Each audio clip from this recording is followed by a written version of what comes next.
حضرت انس بن مالک رضی اللہ تعالی عنہ سے روایت ہے کہ ایک شخص نبی کریم صلی اللہ علیہ وآلہ وسلم کی خدمت اقدس میں حاضر ہوا اور عرض کی، یا رسول اللہ صلی اللہ علیہ وآلہ وسلم، یہ بتائیں کہ قیامت کب آئے گی؟ اعرابی کے اس سوال پر آپ صلی اللہ علیہ وآلہ وسلم نے پوچھا، اے قیامت کا سوال کرنے والے، بتا تو نے قیامت کے لیے کیا تیاری کی ہے؟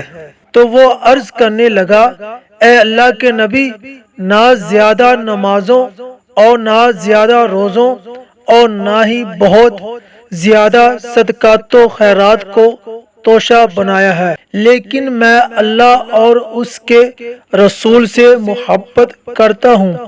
فرمایا، روز محشر تو اسی کے ساتھ ہوگا جس کے ساتھ تجھے محبت ہے۔ حضرات محترم، جس کو جس سے محبت ہوگی کل قیامت کے دن وہ اسی کے ساتھ ہوگا۔ خوش قسمت ہیں وہ جنہیں حضور صلی اللہ علیہ وآلہ وسلم سے محبت ہے، وہ کل قیامت کے دن اپنے آقا کے ساتھ ہوں گے۔